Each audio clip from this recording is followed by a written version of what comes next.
नमस्कार विद्यार्थी आणि पालक मित्रांनो, मी किशोर कारसेकर. स्टुडंट्स हेल्पलाईन सेंटरमध्ये आपलं सर्वांचं स्वागत आहे. तर आजच्या या व्हिडिओमध्ये आपण माहिती घेणार आहोत एम-एस-टी सी-ई-टी पेपरमध्ये चांगले मार्क्स कसे मिळवता येतील. आता हा व्हिडिओ आपल्याला द्यायचं एक कारण आहे. कारण जे ऑलरेडी आपल्याकडे पेड काउन्सिलिंगसाठी विद्यार्थी जॉइन आहेत, या विद्यार्थ्यांसाठी सुद्धा आणि जे आता सध्या नव्याने 5-6 दिवसामध्ये जे विद्यार्थी जॉइन झालेत, म्हणजे 12वी बोर्ड, एच-एस-सी बोर्डचा जो रिझल्ट लागला आहे, यानंतर जे काही विद्यार्थी जॉइन झाले या विद्यार्थी पालकांना ज्यावेळेस आपण काउन्सिलिंग देत होतो किंवा काउन्सिलिंग इन्फॉर्मेशन आपण देत होतो त्यावेळेस विद्यार्थी पालकांची एक नेहमी क्वेश्चन आला की मला जेई मध्ये खूपच कमी मार्क्स आहेत आणि माझा जो एम-एस-टी सी-ई-टीचा जो फर्स्ट अटेम्प्ट आहे हा मला थोडासा अवघड गेला आहे. तर मला चांगले एक्सपेक्टेड मार्क इंजिनिअरिंग साठी येतील का नाही याच्याबद्दल मला थोडी शाश्वती कमी आहे. तर या सर्व विद्यार्थ्यांचा विचार करून आपण म्हणजे आपण यामध्ये ज्या विद्यार्थ्यांचं चांगले प्रिपरेशन झालं आहे अशाही विद्यार्थ्याला आणखी मार्क्स या ठिकाणी कसे बेटर घेता येतील याबद्दल आपण माहिती देणार आहोत. सोबतच जे विद्यार्थी म्हणजे 70% पर्यंत स्टडी झाली आहे, पण या 70% मध्ये सुद्धा चांगलं पर्सेंटाइल आपल्याला बिल्ड करायचं आहे. तर अशाही विद्यार्थ्याला आपण कशा पद्धतीने या ठिकाणी मार्क्स वाढवता येतील आणि असे बरेच विद्यार्थी पण आहेत, की जे ग्रुपिंग कसे तरी निघाली आहे आणि या ठिकाणी जेईई एक्झामिनेशन दिली नाही आणि एम-एस-टी सी-ई-टीचा सेशन 2 देण्यासाठी जात आहेत. पण स्टडी झाली आहे का? तर नथिंग.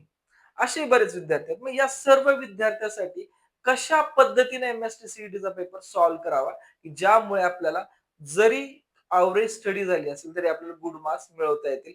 अशी आपण इन डिटेल इन्फॉर्मेशन या व्हिडिओच्या माध्यमातून देणार आहोत. ठीक आहे.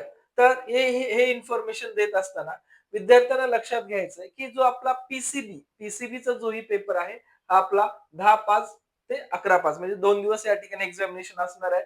जो पीसीएमचा पेपर आहे हा 12 तारखेपासून सुरुवात होणार आणि 21 तारखेपर्यंत हा पेपर असणार आहे. ज्या विद्यार्थ्यांनी ऍडमिट कार्ड डाउनलोड केले नसतील अशा विद्यार्थ्यांनी ऍडमिट कार्ड फर्स्ट डाउनलोड करून घ्या, जेणेकरून आपल्याला आपल्या सेंटरची इन्फॉर्मेशन मिळून जाणार आहे.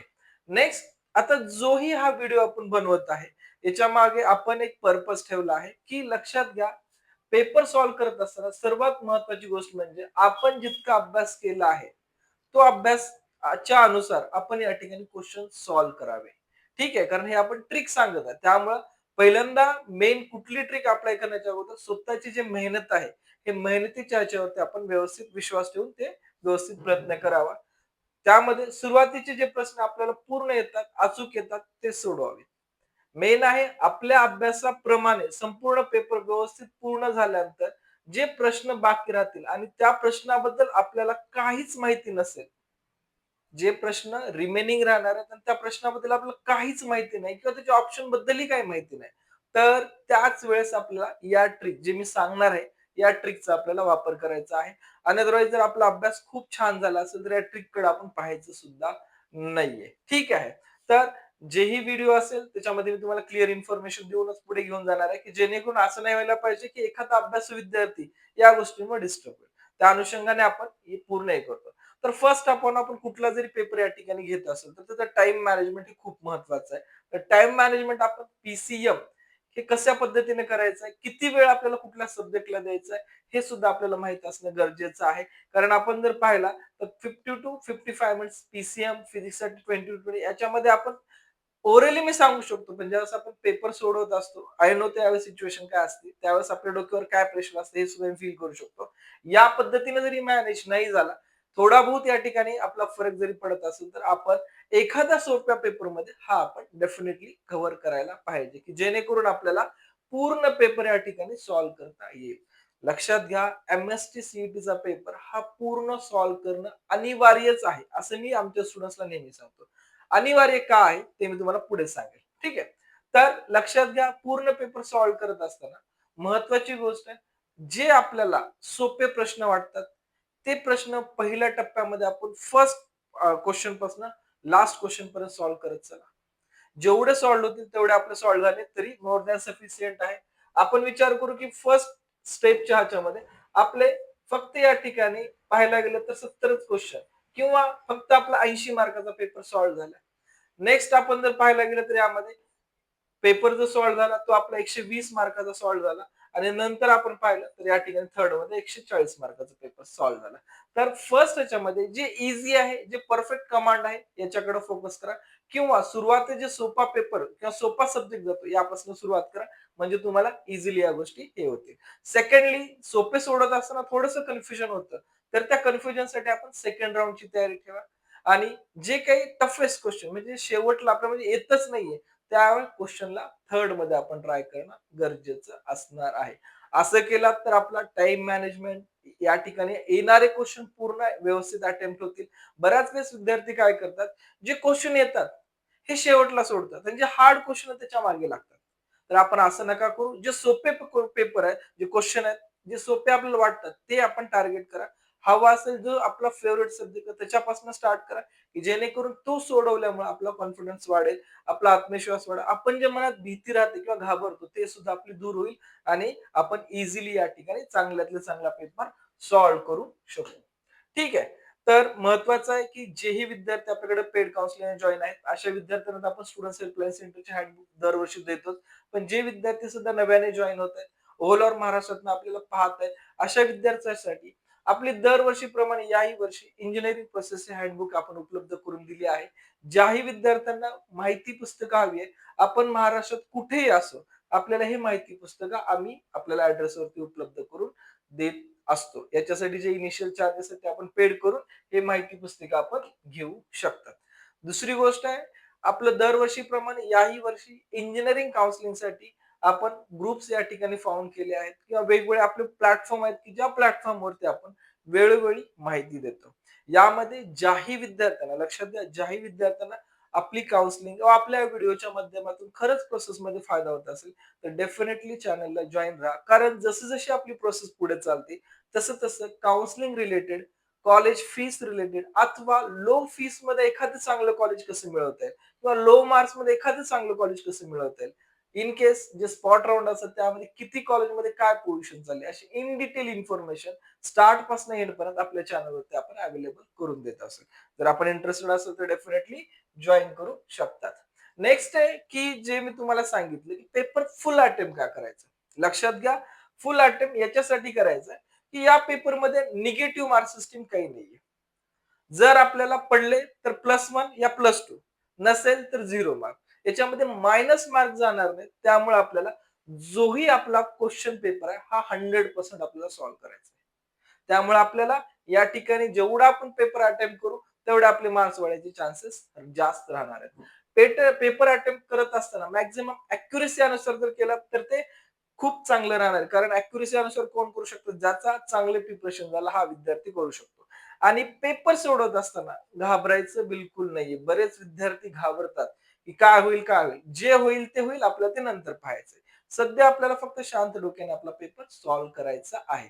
आणि शेवटला आपल्याला मोजून 10 मिनिट शिल्लक ठेवायचंय, की पूर्ण आपल्याला 3 राउंडचं या ठिकाणी पाहायचं आहे, की आपण काय-काय सोडवलं आहे आणि काय आपलं रिमेनिंग राहिलंय. जे रिमेनिंग राहिलंय ते टोटली बी जरी तुम्ही क्लिक केलात अथवा सी जरी क्लिक केलात, तरी मार्क्स आपला एखादा येऊ शकतो.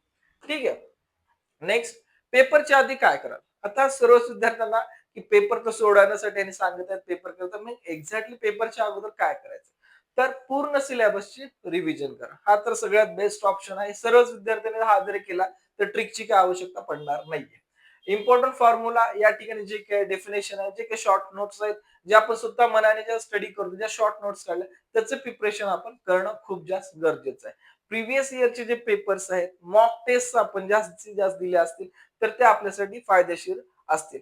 त्यानंतर जे आपल्याला वीक टॉपिक आहेत, त्या वीक टॉपिककडे थोडंसं लक्ष द्या, की जेणेकरून आपल्याला या सुद्धा टॉपिकला व्यवस्थित हँडल करता येतं. आणि लक्षात घ्या, या क्षणी विद्यार्थ्यांना स्टडी प्लॅन, स्टडी चार्ट बनवून देणं किंवा त्याबद्दल माहिती देणं चुकीचं ठरतं माझ्या वैयक्तिक मतानुसार. कारण आपण ज्या पद्धतीने करत आहात मेहनत, त्यामध्ये एखादी 2 तास या पेपरच्या पुढे आपण जर वाढवला, तर त्याचं आउटपुट आपल्याला चांगलं कॉलेज मिळवण्यासाठी होतं. कारण जसं आपण चांगलं कॉलेज मिळवू, तसं हे आपल्याला प्लेसमेंटसाठी चांगलं राहणार. आजचा जो इम्पोर्टंट टायमिंग आहे हा 10 डेजचा, हा आपण जेवढा वाया घालू, तेवढा आपल्याला पुढे कॉलेज सिलेक्शन, ब्रांच सिलेक्शनसाठी त्रास होणार आहे आणि हा त्रास आपल्याला पुढे प्लेसमेंटसाठी तसाच राहणार. त्यामुळे विद्यार्थ्याला एक कळकळीची विनंती आहे, हे 10 दिवस आपल्यासाठी क्रुशियल आहेत. काही विद्यार्थ्याला 5 मिळतील, काही 4 मिळतील. पण एक क्रुशियल डे आहेत. ह्याचा तुम्ही 100% या ठिकाणी उपयोग करणं खूप जास्त महत्वाचं आहे. कारण हे डेज पुन्हा मिळणार नाहीये. पुन्हा जे आपले मार्क्स आहेत, त्या मार्क्सवरती कॉलेज स्वीकारण्याशिवाय पर्याय सुद्धा राहणार नाही. त्यामुळे ह्या दिवसाचा खूप चांगला उपयोग करता कसा येईल, याबद्दल तुम्ही लक्ष द्या. ठीक आहे. आता स्मार्ट याच्यात इझी प्रश्न सोडवाय जसे मग सांगितलं, मीडियम नंतर सोडवाय, टफ शेवटी सोडवाय. एक प्रश्नासाठी जास्त 40 ते 50 सेकंद होत नाही ऍक्च्युअली प्रॅक्टिकली, पण ट्राय करा. ट्राय करून जेवढं आपल्याला पॉसिबल आहे आपण तेवढं हे करा. आता यामध्ये सब्जेक्ट वाईज स्ट्रॅटर्जी कशी पाहिजे? फिजिक्स, केमिस्ट्री, मॅथमॅटिक्स, बायोलॉजी यामध्ये बऱ्यापैकी विद्यार्थ्यांना या स्ट्रॅटर्जी यामध्ये फिजिक्स पेपरसाठी ऍक्च्युअली काय फॉर्म्युले पाहिजे, त्यानंतर आपले जे काही ग्राफिकल आहे, डायग्राम्स आहेत किंवा न्यूमरिकल्स आहेत, त्या सगळे युनिट्स आपल्याला व्यवस्थित पाहिजे. त्यानंतर केमिस्ट्रिक असेल, ऑर्गॅनिक असेल, इनऑर्गॅनिक असेल, जे काही या ठिकाणी आहे आपल्याला व्यवस्थित, जे काही आपला ब्लॉक टेबल आहे ते सुद्धा जर आपला व्यवस्थित कमांड, त्याच्या शॉर्ट ट्रिक जर आपण व्यवस्थित घेत असाल, mathematics totally formula theorem basis आपल्या या ठिकाणी राहणार आहे. त्यामुळं हे सुद्धा आपल्याला व्यवस्थित असणं गरजेचं आहे. प्रत्येक सब्जेक्टच्या काहीतरी ट्रिक असतात. त्या ट्रिक या क्षणी मी एक्सप्लेन करण्यापेक्षा त्या तुम्ही स्वतः ओळखा आणि आपल्याला कुठल्या ट्रिक अनुसार पेपर सोपा जातो याकडे फोकस किंवा कुठल्या ट्रिक अनुसार तो सब्जेक्ट आपल्याला इझी करता येतो तो फोकस करा. तुम्ही म्हणता की तुम्ही आता का सांगत नाहीत? कारण आता जर सांगितलं तर जे तुमचं आधीपासून रिव्हिजन किंवा प्लॅटफॉर्म तयार झाला तो मी डिस्टर्ब करणार. त्यामुळे या गोष्टीला मी टाळत आहे. ठीक आहे. नेक्स्ट आपण पाहूया की या ठिकाणी मेनली की ज्यांना खरंच या ठिकाणी चांगले मार्क्स घ्यायचे, अभ्यासाचा सराव, टेस्ट, मॉक टेस्ट आणि चुकामधून शिका. ज्या आपल्या चुका होतात त्याच्यामधनं आपल्याला सुधारायचं आहे. ते चुका काय असतात? टाइम मॅनेजमेंट असतो. या ठिकाणी वेळ पुरत नसतो. दुसरी गोष्ट काही या ठिकाणी ईझी क्वेश्चन असतात की जे आपण सोडतो आणि अवघड क्वेश्चन मध्ये गुरफटून राहतो. तर या गोष्टी आपल्याला करायच्या नाहीत. आणि जेही स्टडी तुम्ही इथून पुढे करणार आहात, ते सातत्यपूर्वक तुमची जर स्टडी असेल तर तुम्हाला या ठिकाणी काही अडचण येणार नाही. ठीक आहे. महत्वाचं या ठिकाणी शेवटचं सांगेल, की आपण जेवढाही वेळ सध्या स्टडीसाठी देऊ, ते आपले मार्क्स युटिलाइज होणार आहे सीईटी पर्सेंटाइलमध्ये. जेवढे आपले चांगले पर्सेंटाइल येतील, तेवढेच आपल्याला पुढे चांगले कॉलेज मिळवता येतील. चांगली मनासारखी ब्रांच या ठिकाणी मिळवता येईल. आज तुम्ही जर स्वतःला या ठिकाणी अभ्यासापासून लांब करत असाल, तर पुढे सुद्धा चांगले कॉलेज तुम्हाला डेफिनेटली लांब करणार आहे, चांगली ब्रांच लांब करणार आहे, हे लक्षात असू द्या. मग पुढे इच्छा नसताना विद्यार्थ्याला चांगलं जर कॉलेज घ्यायचं असेल, एक तर मेरिट नसेल आपल्याला तर मॅनेजमेंट मधून प्रयत्न करावा लागेल, अथवा या ठिकाणी कॉलेजच्या अमाप फीस भरून या ठिकाणी ऍडमिशन घ्यावं लागेल. त्यामुळे विद्यार्थ्यांना आता जे काही गोल्डन टाइम आहे, ह्या गोल्डन टाइमचा खूप चांगला उपयोग करा आणि चांगल्यातले चांगले मार्क घ्या. तुम्ही काउन्सिलिंगला आमच्याकडे असा नो प्रॉब्लेम. नसाल, आपण ज्या ठिकाणी आहे त्या ठिकाणावर व्यवस्थित प्रोसेस करा, जेणेकरून आपल्याला लो जरी मार्क्स असतील तर चांगलं कॉलेज मिळायला हवं. ठीक आहे. काही अडचण असेल, काही डाउट्स असेल तर कमेंट सेक्शन मध्ये विचारा. ऍज सून ॲज पॉसिबल प्रत्येक क्वेश्चनचा आन्सर